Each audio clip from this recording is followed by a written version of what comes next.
بسم اللہ الرحمن الرحیم۔ السلام علیکم ورحمۃ اللہ وبرکاتہ۔ عزیز طلبہ، ہمارا موضوع وجود باری تعالیٰ کے دلائل چل رہے ہیں۔ کچھ دلائل ہم نے پڑھ لیے تھے اور کچھ دلائل باقی ہیں، آئیے ان کو بھی پڑھتے ہیں۔ ہم نے یہاں سے پڑھنا ہے، سورج اپنے مدار میں گردش کر رہا ہے۔ ٹھیک ہے، مدار کا مطلب کیا ہوتا ہے؟ گھومنے کی جگہ، جس کو ہم انگلش میں کہتے ہیں آربٹ۔ تو سورج اپنے آربٹ میں گردش کر رہا ہے اور چاند اپنے مدار میں۔ ٹھیک ہے، سورج چاند کے مدار میں نہیں جاتا اور چاند سورج کی طرف نہیں بڑھتا۔ ظاہر ہے اگر اس طرح ہو جائے تو پھر تو کائنات کیا ہو جائے؟ وہ تباہ ہو جائے۔ اسی طرح ایک خاص وقت تک رات رہتی ہے اور ایک خاص وقت تک دن۔ اب اسی کو اللہ تعالیٰ قرآن مجید میں فرماتے ہیں، لَلشَّمْسُ يَنبَغِي لَهَا أَن تُدْرِكَ الْقَمَرَ، نہ آفتاب کی یعنی سورج کی مجال ہے کہ چاند کو جا پکڑے، وَلَلَّيْلُ سَابِقُ النَّهَارِ، اور نہ رات دن سے پہلے آ سکتی ہے، وَكُلٌّ فِي فَلَكٍ يَسْبَحُونَ، اور سب ایک ایک دائرے میں تیر رہے ہیں۔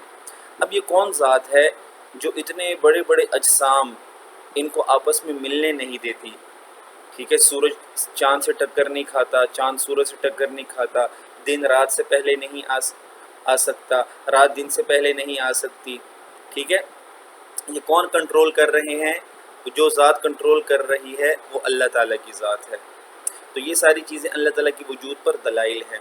کائنات کی ہر چیز میں ایک مقرر اندازہ اور خاص نظم و ضبط پایا جاتا ہے۔ ٹھیک ہے، نظم و ضبط کا مطلب آپ کو پتہ ہے کیا ہے؟ ڈسپلن یعنی پایا جاتا ہے۔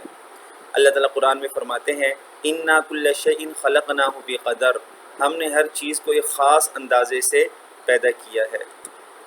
یعنی ایسا نہیں ہے کہ کوئی بھی چیز اتفاقاً بن گئی ہو یا جیسے تیسے بن گئی ہو، اللہ پاک نے ہر چیز کو ایک خاص اندازے سے پیدا کیا ہے۔ کائنات کا یہ نظم و ضبط اس بات کی روشن دلیل ہے کہ ایسی اعلیٰ و برتر ذات موجود ہے جس نے کائنات میں یہ خوبصورت نظام پیدا فرمایا ہے۔ اگلی آیت ہے، ان فی خلق السماوات والارض، بے شک آسمانوں اور زمین کی پیدائش میں، واختلاف اللیل والنہار، اور رات دن کے عدل بدل میں یعنی بدلنے میں، لآیات لأولی الابصار، اہل عقل کے لیے بڑی نشانیاں ہیں۔ اہل عقل سوچتے ہیں اس بات کو کہ یہ جو آسمان اور زمین اتنی بڑی بڑی چیزیں پیدا ہو گئیں اور زمین اور رات اور دن بدلتے ہیں، تو یہ کون کرتا ہے؟ تو اہل عقل کا ذہن فوراً اس طرف جاتا ہے کہ یہ اللہ تعالیٰ کرتے ہیں جو پوری کائنات کے خالق و مالک ہیں۔ تو دن رات، چاند سورج اور زمین و آسمان کا نظم و ضبط سب اللہ تعالیٰ کی حکمت و کاریگری کی نشانی ہے۔ صنع اللہ الذی اتقن کل شیء، کاریگری اللہ ہی کی ہے جس نے ہر چیز کو مضبوط بنا رکھا ہے۔ ایک اور مقام پر اللہ تعالیٰ فرماتے ہیں،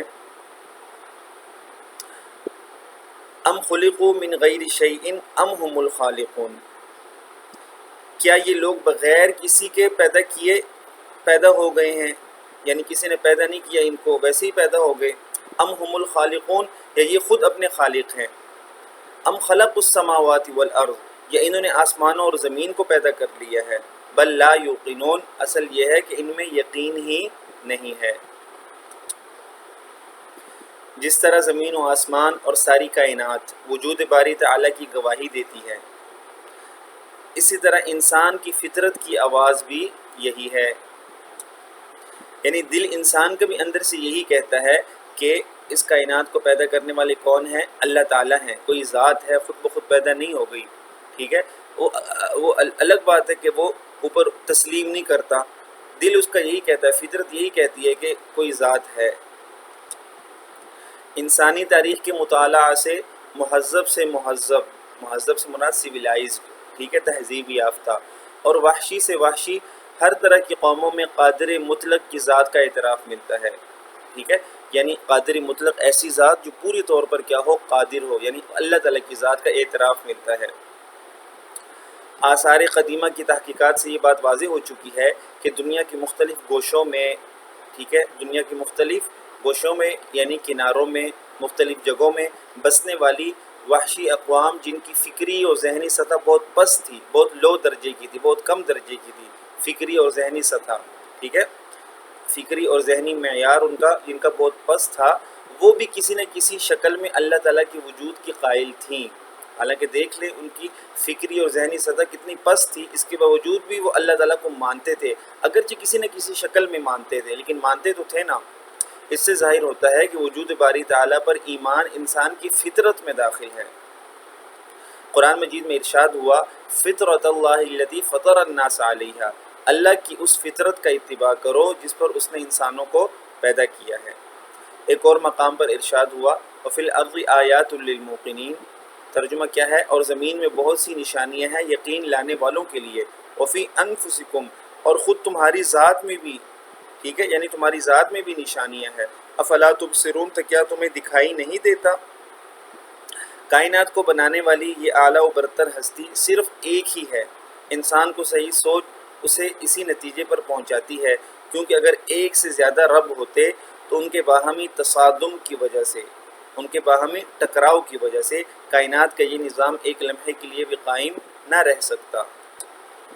ٹھیک ہے، اب دیکھیں یہ ایک عقلی دلیل ہے، اگر ایک سے زیادہ رب ہوتے، ایک سے زیادہ خدا ہوتے تو کائنات کا یہ نظام قائم نہیں رہ سکتا۔